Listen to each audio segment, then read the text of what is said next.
बिस्मिल्लाहिर्रहमानिर्रहीम। आज 7 फरवरी 2025। अभी 5 मिनट बाकी है।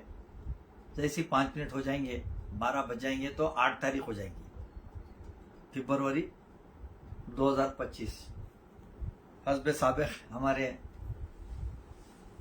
सिद्दीकी चैनल के चीफ सुभान सिद्दीकी साहब के इसरार पर उनकी बड़ी तकद्दुद रहती है, कोशिश रहती है सुलगते हुए और अहम मसाइल के ऊपर कुछ जिम्मेदार लोगों से वो अपनी तरफ से इंटरव्यू लेते हैं और वो बातें पूरी जहाँ जहाँ इनका चैनल अभी इस वक्त मशहूर होते जा रहा है, बहुत सारी जगहों पे इनके चैनल के ज़रिए वो जो भी रिकॉर्डिंग कर रहे हैं उनकी रिकॉर्डिंग पहुँच रही है।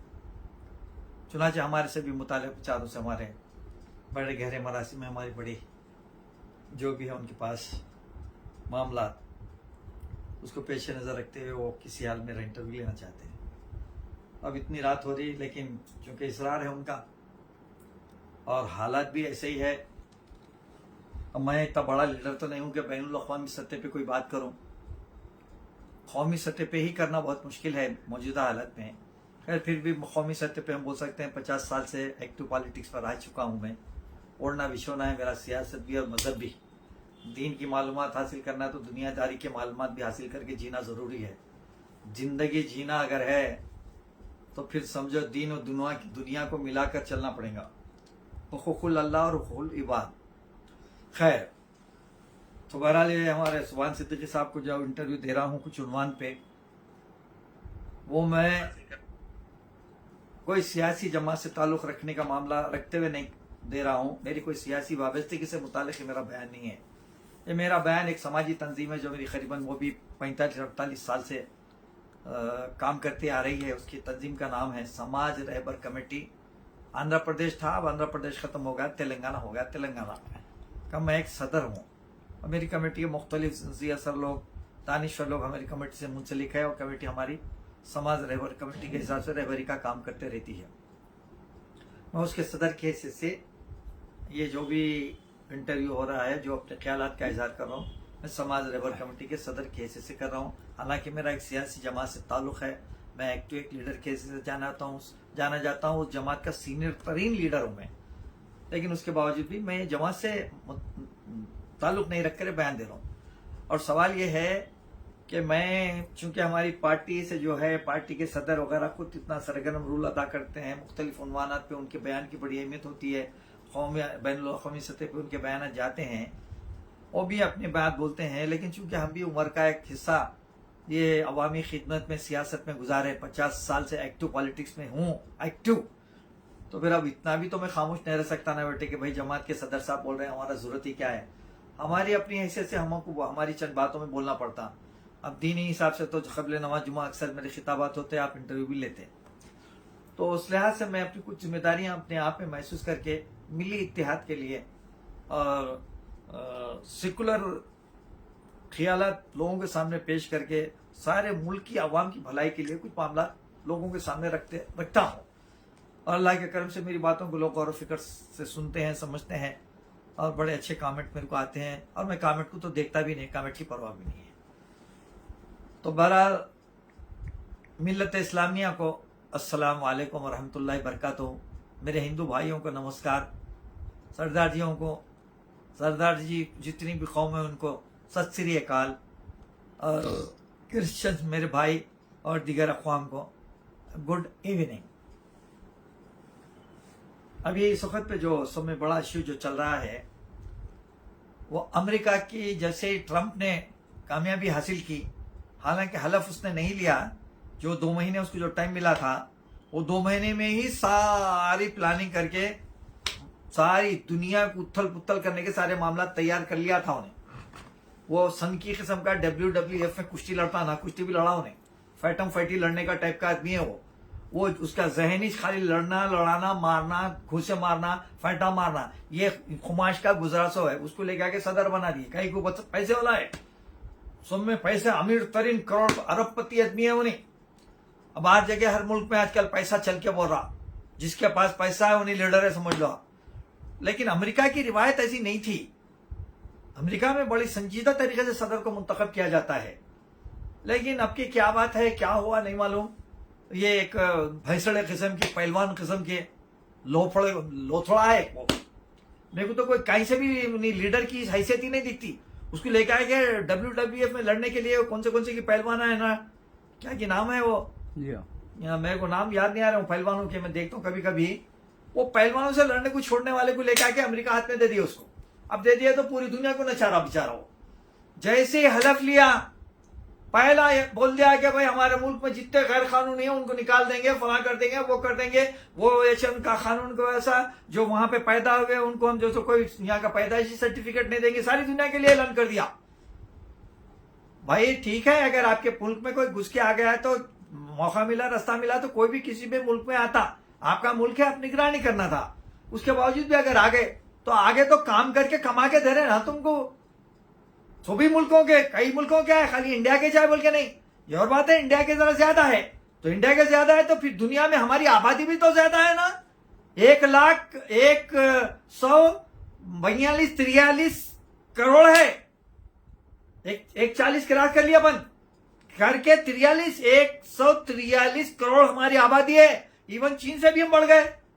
अरे वो तो हम गए होंगे। तो आप अगर जब आप उतनी सख्ती कर रहे हैं, तहकीकात कर रहे हैं, आप भेज देना हमारे को जो कानून है, कानून के मुताबिक में दूसरे मुल्कों को भी ऐसी भेज देना। तो लेकिन सब में बड़ी शरंगेजी जो किया है, वो गैर कानूनी तारकीन वतन जो है, हमारे जो बच्चे, हमारे जो हिंदुस्तानी भाई बहन, बच्चे, औरतें जो भी वहां पर है, उनको वापस भेजना मकसद नहीं है। सारी दुनिया में अब उन्हें यह बताने पे तुला हुआ है कि सब में ताकतवर मैं हूं, इंडिया जैसे मुल्क को भी मैं ऐसा कर सकता हूं, यह बताना मकसद है उसका।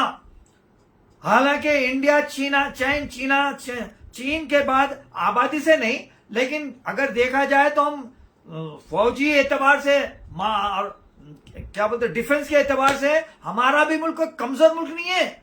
दुनिया के ताकत तरीन 5 ममालिक में हमारा मुल्क भी शुमार होता।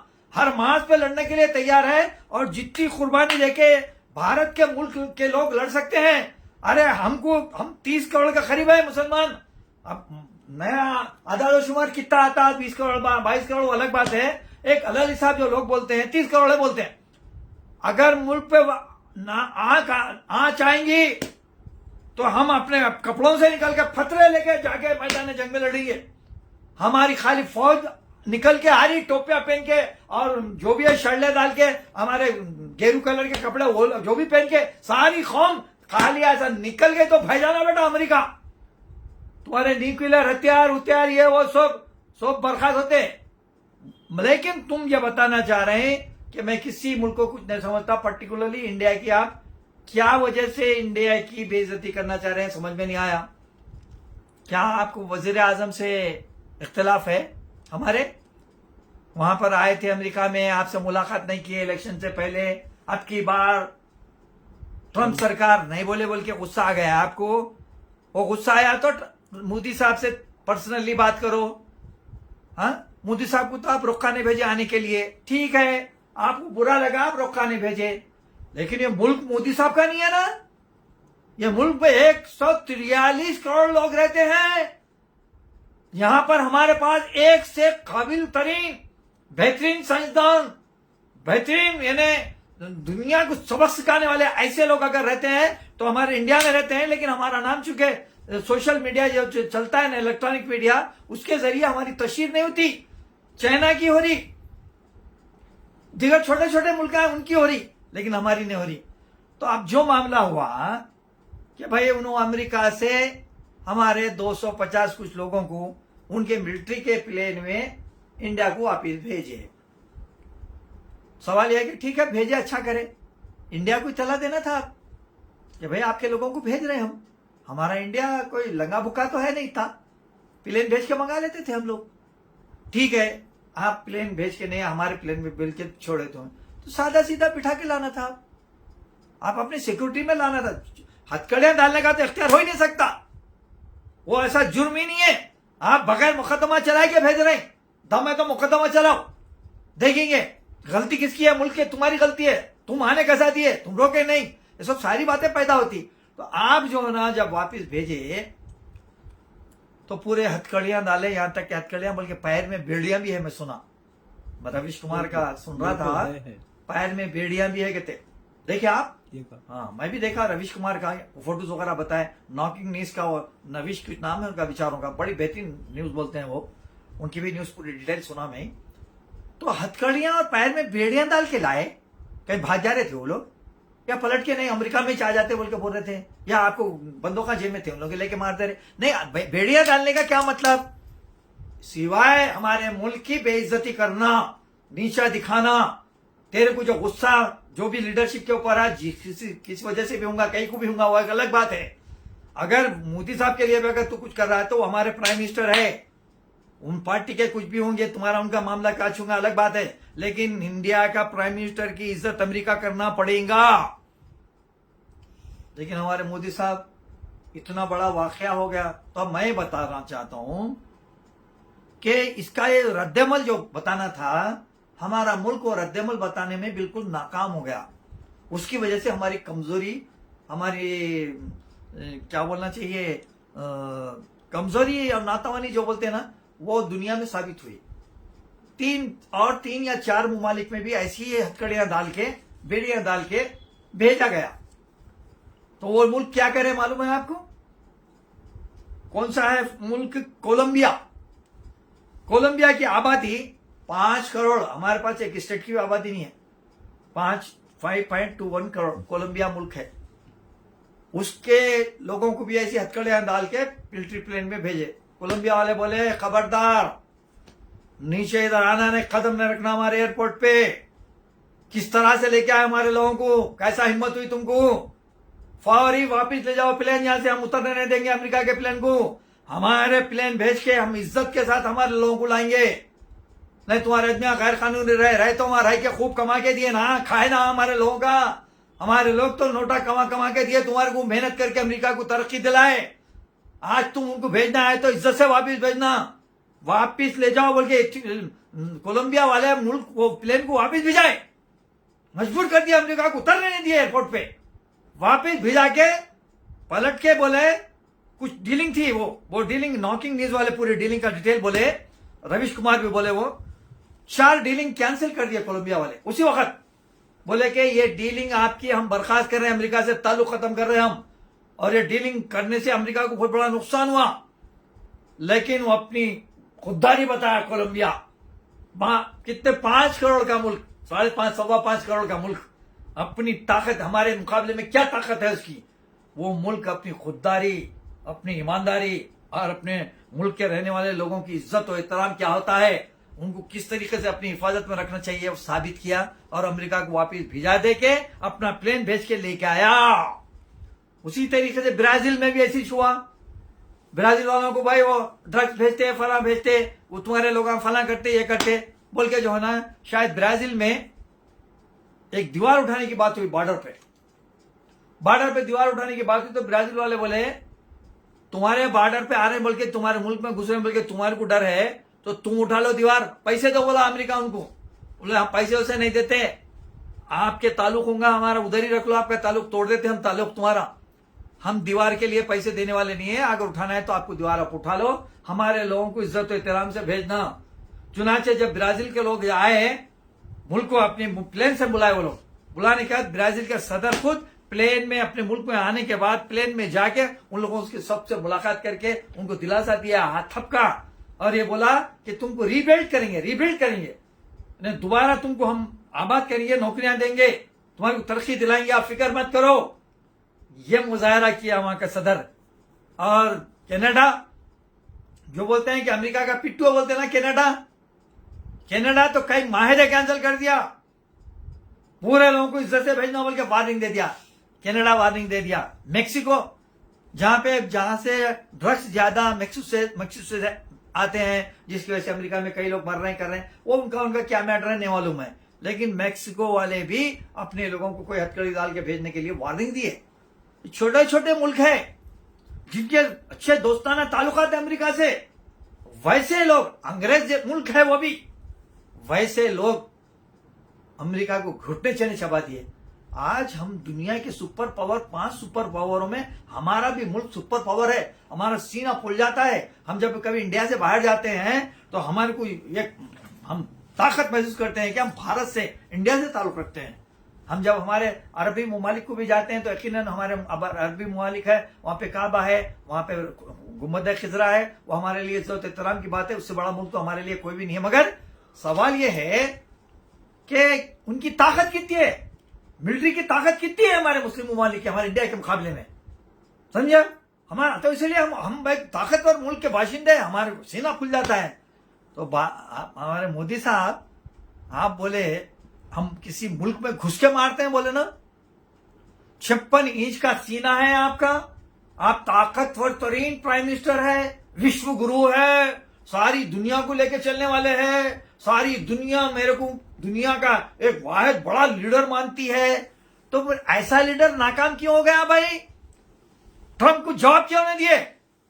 अब उसका सीधा तरीका यह है। अब यह भी बात है कि आप ये वाकयात अंदरूनी चल रहे, तैयारियां हो रहे हैं, उन्हें भेजने की अभी आया नहीं था, प्लेन व्लेन नहीं आया था, बजट तैयारी हो रहा था। बजट से पहले आपके ट्रंप साहब से बात करें हमारे मोदी साहब, आपको रोका ही नहीं आया, आप बात ही नहीं करना था, जरूरत ही नहीं थी। देखेंगे, बात की बात है। अभी इतना जल्दी आपकी खारजा पॉलिसी बदलने की जरूरत ही क्या थी? मैं को बड़ा पॉलिटिशियन नहीं हूं, लेकिन आम तरीके की बात जो हम न्यूज़ चल रहे, इंपॉर्टेंट चैनलों की जो न्यूज सुन रहे, उससे हमको जो तजुर्बा मिल रहा है, जो मालूमात हासिल हो रहे हैं, उसकी रोशनी में मैं बोल रहा हूं कि बजट से पहले आप ट्रंप से बात करें, आपके बजट में अमेरिका को सहूलत देने वाले कई कानून नए शामिल करें उसमें, जिसका राहुल गांधी भी अपनी तकरीर में हवाला दिए, पार्लियामेंट में तकरीर है राहुल गांधी की। आप इतना बेइज्जती करने के बाद अमेरिका के साथ नरम रवैया है, क्यों है? और फिर पलट के जाने वाले भी है। अशराफ की औलाद है, हमारे मुल्क की इज्जत रखना है तो मोदी साहब आपका दौरा कैंसिल करो, जाना नहीं जब तक ट्रंप माफी ना मांगे। और आइंदा की पॉलिसी स्मूथ जो बना, हम जो चाह रहे हैं वैसी पॉलिसी उन्हें डिक्लेयर करना दोबारा, क्योंकि 1,20,000 हमारे लोग अभी भी वहीं गैर कानूनी तौर पर रुके हुए हैं। ये आंकड़े जो सारे चैनलों पे आ रहे हैं, अमेरिका भी खुद ऐलान कर दिया, अभी तो 250 आए। क्या पूरे 1,20,000 लोगों को हथकड़ियां डाल के, बेड़ियां डाल के लाएंगे? है नहीं हमारे पास? क्या क्या बच्चों का खेल है ये? क्या हो रहा क्या आखिर इंडिया में? खाली गली गली चिल्लर किस्म के नारे लगा के झूठे बातें बोल बोल के कमजोर को, इंडिया को तो कमजोर कर दिए। आज अब 86-87 रुपए तो डॉलर हो गया, आने वाले वक्तों में 90 रुपए हो जाता, ज्यादा बोले तो 100 रुपए डॉलर हो जाता। हम तो मुल्क को कमजोर कर दे रहे, माशियत कमजोर कर दे रहे। हाँ, अडानी तो वांटेड है, अडानी को बचाने के लिए आप अलग ट्रंप से दोस्ती रखना चाहते हैं, आखिर क्या मामला है? तो बहरहाल ये जो वाकयात हुए हैं, इससे हमारा सर शर्म से झुक गया। यहाँ पे हिंदू मुसलमान की बात नहीं है भाई, सबसे ज्यादा हम वफादार है इस मुल्क के, हम हिंदुस्तानी बोलने में हम फख्र महसूस करते हैं। मक्के मदीने की बात, क्योंकि हमारा अकीदा, हमारा ईमान वहां से जुड़ा हुआ है, वो मोहब्बत है, वो मोहब्बत से जाते। लेकिन जब मुल्क की बात आती है तो हमारा मुल्क भारत है, इंडिया है, हमारे मुल्क की इज्जत हमारी इज्जत है। तो लिहाजा हमारे मुल्क के साथ ये जो वाकया हुए, और छोटे छोटे ममालिक, खासकर कोलंबिया ने जो प्लेन लेके आ गया, आपके जो एयर स्पेस के जो ऑफिसर्स रहते हैं या एयरपोर्ट के जो लोग जिम्मेदार रहते हैं, उनसे राबता करके बोल रहा हमारे को प्लेन उतारना है। उन लोग इजाजत नहीं दिए, सॉरी प्लेन वापस ले जाओ, नहीं रख सकते, यहाँ उतारने नहीं देंगे हम तुम्हारे प्लेन को, हमारा प्लेन भिजा के मंगेंगे। अरे एक छोटा मुल्क कोलंबिया कितना मुल्क है, 5 करोड़ की आबादी का मुल्क, आज अमेरिका को घुटने चने छपा दिया। तो ये बंदर भपकियां देने वाला है ट्रंप। मोदी साहब जरा मर्द बन जाओ आप। 143 करोड़ सारा जितने हिंदू, मुसलमान, सिख, ईसाई, कई कौम बसते हैं हिंदुस्तान में, मुल्क की बात आती है तो हम सब एक है। आप प्राइम मिनिस्टर बीजेपी के होंगे, कई के भी होंगे, लेकिन हमारे प्राइम मिनिस्टर है, हम पूरे इंडिया तुम्हारे साथ है। तुम मजबूत हो जाओ और अमेरिका को जाने का दौरा कैंसिल करो। खारिजा पॉलिसी को बड़े इत्मीनान से सोचो, गौर फिक्र करके, हम तो इस बारे में इतनी बड़ी बात तो नहीं बोल सकते, लेकिन खारिजा पॉलिसी से ऐसी खारिजा पॉलिसी तय करो जिससे सारे हिंदुस्तानियों का, हर एक हिंदुस्तानी का सर फखर से बुलंद हो जाए। अपन भी लगाओ पाबंदियां, अपन भी बढ़ाओ खाली चीजें। अभी उल्टा अमेरिका को सहूलतें देने का बजट पास कर दिया। ये मौजूदा हालत में ये बीजेपी हुकूमत की सब में बड़ी नाकामी है, जो दुनिया में हमको रुस्वा होना पड़ा बीजेपी की गलत पॉलिसियों की वजह से, प्राइम मिनिस्टर मोदी साहब की गलत पॉलिसियों की वजह से, उनके डरपोक तरीके से हमको आज ये दिन देखना पड़ा कि हमारे भाई हथकड़ियों और बेड़ियों के साथ वापिस आए। समझा? अब दूसरी बात आप बोलना यह है, और एक जो तीसरी आलमी जंग की तरफ अमेरिका को, सारी दुनिया को ले जाने की हरकतें कर रहे हैं ट्रंप। क्या हरकतें कर रहे हैं? 2 रोज पहले आपके इसराइल का नेतन्याहू, खासकर खुसूसी दावत पे उसको बुलाया गया अमेरिका को।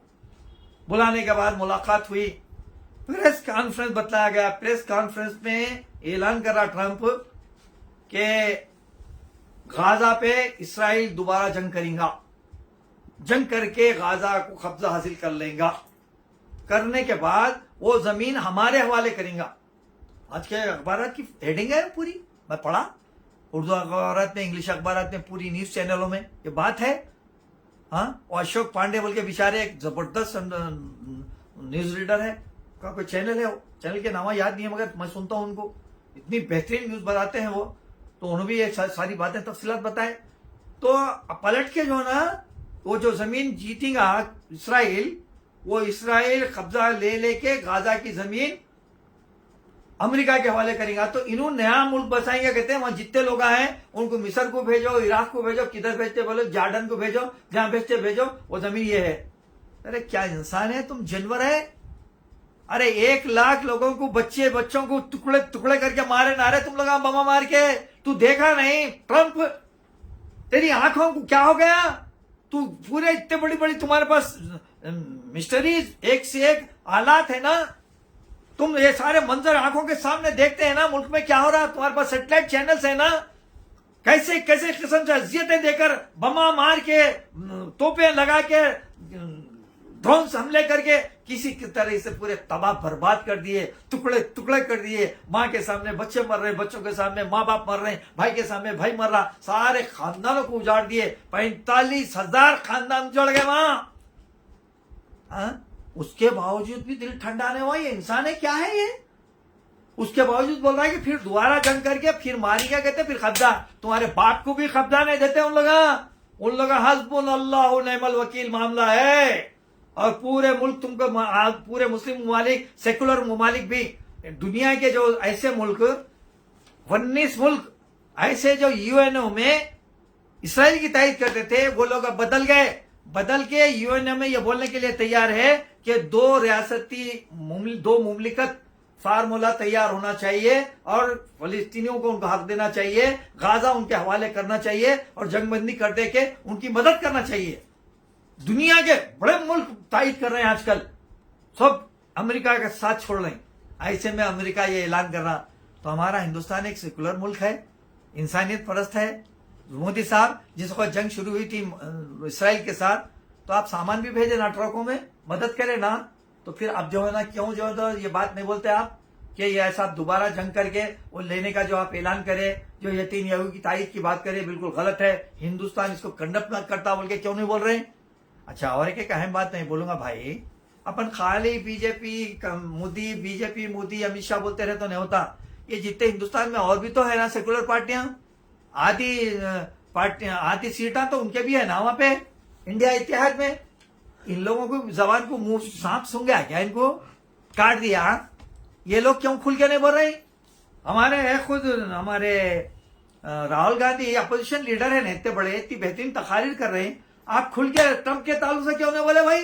क्यों आपको अमेरिका को जाके तकरीर करने का मौका नहीं मिलता? बोल रहे हैं अमेरिका में राहुल गांधी को आने नहीं देंगे बोल के समझ के आप उतना खुल के नहीं बोल रहे। क्या बात क्या है?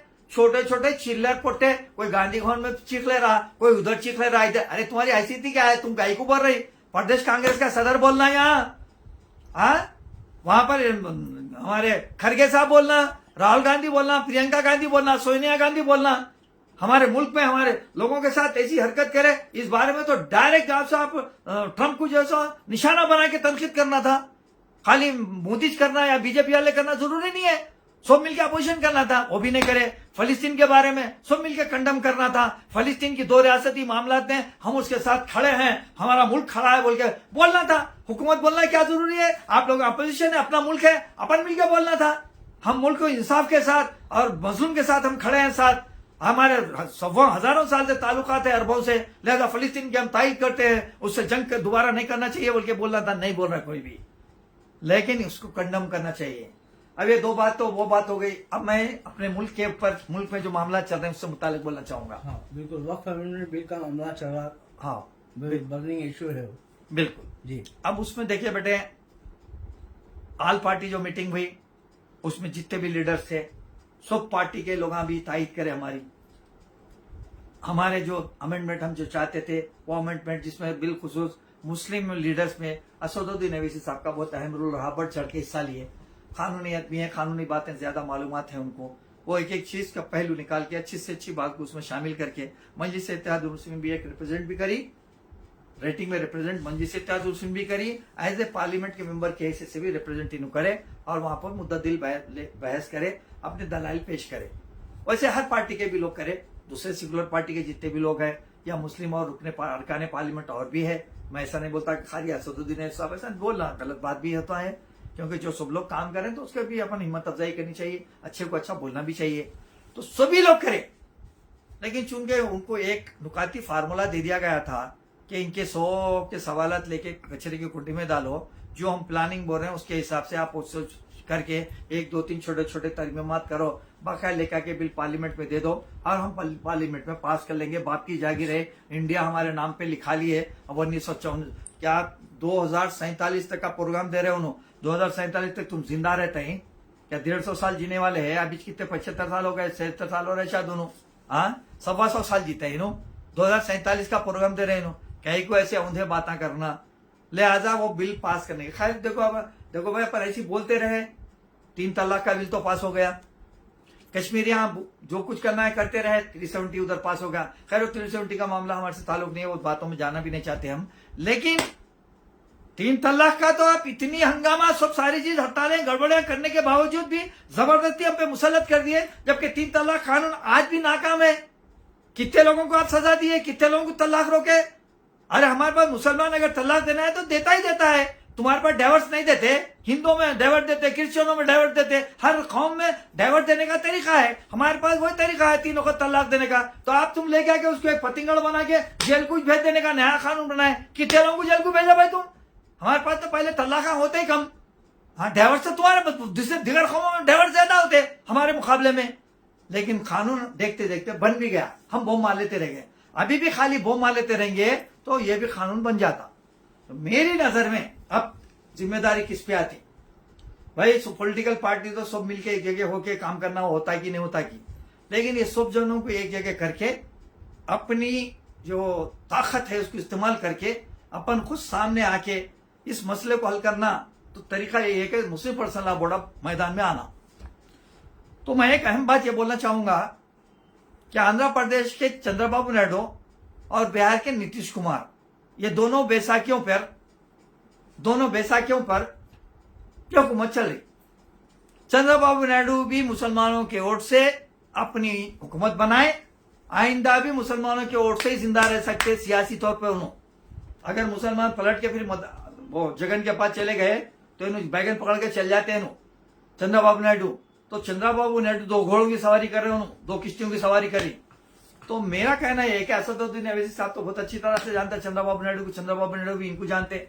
एतमाद के दफ्तर के इनाग्रेशन में हमारे पास इफ्तार करने को भी चंद्रबाबू नायडू दारुसलाम आ चुके हैं और पूरी ताकत मालूम है मजलिस की।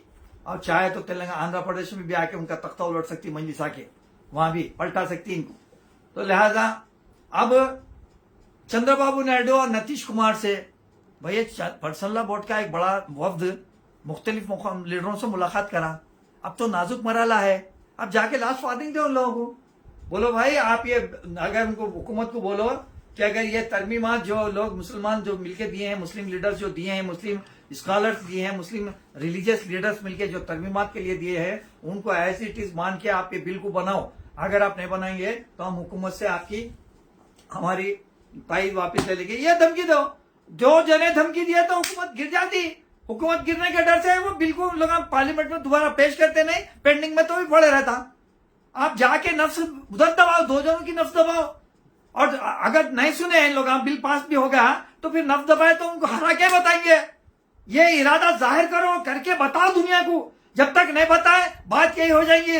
लफ्ज मेरा गलत है, बोलना नहीं चाहिए बरसराम, मैं मजबूर हूं बोलने के लिए, करता ना कराता नाड़ा खोल के डराता, ये वाली बात कर रहे हैं हम। अरे बोला जाके नीतीश कुमार को मिलो, बोलो चंद्रबाबू नायडू को बोलो, बोल के बोलो कि भाई अगर आप हमारी मुकम्मल खुल के तारीफ नहीं करेंगे आप, तो आइंदा हम अभी बोल रहे हैं, आइंदा तुम्हारे खिलाफ में डट के मुकाबला करके तुमको हरा के छोड़ेंगे। हमारा इलेक्शन बिहार का तो करीब है ना भाई, आंध्र प्रदेश को टाइम है बहुत, 4 साल है अभी, लेकिन इसका तो आइंदा साल है ना बिहार वाले का, तो क्यों नहीं कर सकते ये? फिर दूसरी पार्टियों को भी बोलो। अरे दूसरी पार्टियां भाई कौन है, मुलायम सिंह का बेटा अखिलेश यादव, अखिलेश यादव, बहनों ऐसा कर, अरे क्या, अरे दिया नहीं भाई, आप वार्निंग दो, पूरे मिलके ताकत बनाओ, ताकत बना के एक वक्त आके मुलाकात करो ना प्राइम मिनिस्टर से कि भाई आपका जो चेयरमैन बना है वो जेएसी कमेटी का, वो चेयरमैन बिल्कुल गलत किस्म का आदमी है, गलत रिपोर्ट बनाया, इसको रोको आप, नहीं तो हम पूरा एहतजाज करेंगे बोल के। पूरा सेकुलर राहुल गांधी, आप क्यों नहीं बोलते? आप बोलो हम एहतजाज करेंगे मुसलमानों के लिए, क्योंकि आप हिंदू मुसलमान सिख ईसाई सब बराबर है बोल रहे हैं, जाति जरगना बोल के क्या है वो बना रहे, पूरे सर्वे करा रहे हैं, पूरी जात की ताकत देख रहे हैं। तो आप देख रहे हैं माइनॉरिटी की भी कितनी बड़ी ताकत है। फिर ये ताकत तो आपको होना जरूरी है, वो ताकत के बगैर तो कांग्रेस हुकूमत बना ही नहीं सकती इंडिया में, कोई रियासतों में भी नहीं बना सकती। लेकिन उसके बावजूद भी खाली बातों पर टला रहे हमको, क्या बोला तो सिकुलर है, सिकुलर है, सिकुलर है। अरे हम क्या करेंगे, खाली सिकुलर का पानी लेके सोने का पानी है बोल के पी लिए तो प्यास बुझ जाती। प्यास पीने के लिए तो सादा पानी होना, घड़े का पानी हमको, वो पानी दिया तो हम पानी की प्यास बुझती, सोने का पानी पीने से नहीं बुझती हमारी प्यास। ये खाली दिला के रहेंगे तो नहीं चल रहा भाई। इनको दिला से दिलाने वालों को अपन वार्निंग देने के मौकूफ में आना, वार्निंग देने के मौकूफ में आने के लिए मुंसिफ पर्सनल लॉ बोर्ड फौरी आ जाए। हमारे खालिदुल्लाह सैफुल्लाह रहमानी साहब, आप हमारे हैदराबाद के ही है, आप मुंसिफ में बेहतरीन मजहबी मामला इतनी बेहतरीन रहनुमाई करते थे। मैं खुद आपके पूरे मज़ामीन पढ़ता था, आपके सवाल जवाब से मुतालिक मामला देखता था, समझे। अकायद को मैं देखने वाला नहीं हूँ, मैं दीन की जो अच्छी बात बोलता हूँ उनको फॉलो करता हूँ, आपको भी फॉलो करता था मैं। और आप एक ईमानदार बहुत अच्छे बेहतरीन सदर है, और असदुद्दीन अवैसी साहब से तो आपके बेहतरीन अच्छे ताल्लुकात है, और कई लीडरों से आपके अच्छे ताल्लुकात है। तो मैं ये चाहता हूँ कि मुस्लिम पर्सनल लॉ बोर्ड पे एतबार है सारे इंडिया के लोगों का, सारी कोई सही पार्टी का रहने दो उन्हें, लेकिन पर्सनल लॉ बोर्ड बोलते तो एतमाद है। अभी एतमाद का इदारा बना हुआ है इस वक्त मौजूदा हालत में।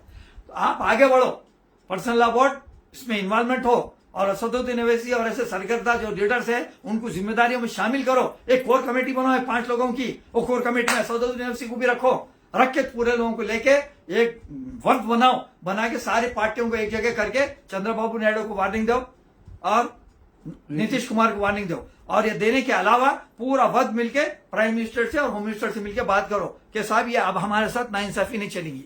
नाइंसाफी अगर करेंगे तो आप पहले आपका तहरीरी तौर पे मैं पर्सनल लॉ बोर्ड का एक लेटर भी पढ़ा था कि अगर ये बिल पास करेंगे तो हमको रोडों पे आना पड़ेगा बोल के बोले हैं आप ऑलरेडी बोले कि खाली बोलने से कुछ नहीं होता। इस्लाह माशरा के जलसों का ऐलान, ना इस्लाह माशरा के जलसे होते आपके, ना आपका कोई काम होता ना कुछ होता, बस एक 8, 10, 70, 15, 20, 70 का एक मजमून लिखे जाता, 4 कॉलम न्यूज छप जाती, लोग बोलते पर्सनल लॉ बोर्ड बोल रहा, पर्सनल लॉ बोर्ड बोल रहा। खाली बोलना यही काम रह गया।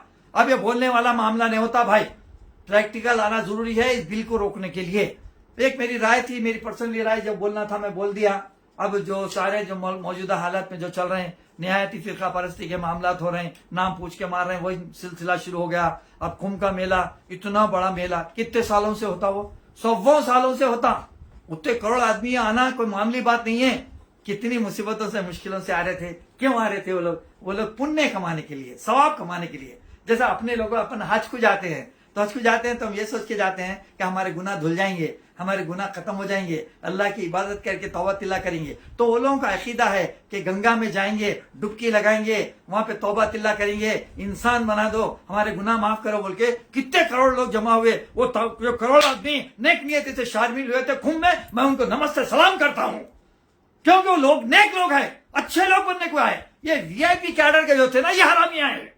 जितने वीआईपी कैडर के वहां गए सब खाली पॉलिटिकल तौर पे गए, उनके भगवान को, उनके ईश्वर को मनाने को नहीं गए। लेकिन ईश्वर को, भगवान को मनाने वाले करोड़ों लोग जो गरीब जा रहे थे ना, घट्टे सरों पे रख के, वो पूरे उनके भगवान को, ईश्वर को मनाने जा रहे थे कि हम नेक इंसान बनेंगे, अच्छे इंसान बनेंगे, हमारी बुराइयों को खत्म कर दो भगवान, हमको माफ कर दो भगवान, हम मर गए तो हमारे को स्वर्ग दो भगवान बोल के वैसे लोग जमा हुए थे। वैसे लोगों का तुम क्या हशर करे?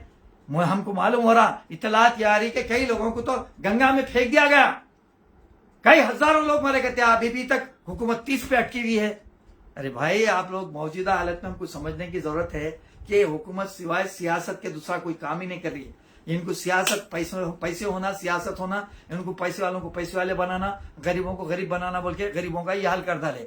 तो लिहाजा कुंभ मेले से मुताल्लिक हम जो लोग मर गए उनसे हमारी हमदर्दी का इजहार करते हैं, और जितने भी कुंभ मेला को आए उन सबको कदर की निगाह से हम देखते हैं। खुद देखें आप, कितने मुसलमान अपने घर खोल दिए उन लोगों को रहने के लिए, कितने लोग मुसलमान वहां पर जाकर, मुसलमान, सिख, ईसाई लोग जा रहे हैं, ग़िज़ा बांट रहे हैं, उनके लिए रहने का इंतजाम कर रहे हैं, उनको पानी का इंतजाम कर रहे हैं। क्यों? अरे हम इंसान है, हम एक मुल्क के, हम भाई है, सब भाई बोल के हम मिलजुल के काम कर रहे हैं। तुम क्या कानून बनाए? दुकानों पर नामा लिख के लगाना, हिंदू से कुंभ को जाने वाले मुसलमानों से नहीं खरीदना, फला करना। आज वही मुसलमान सामने बढ़ के, आगे बढ़ के कर रहे हैं। तो मुसलमान पे जो तुम शक शुबा करने वाली आप लोगों की जो सियासत है, खत्म करो भाई।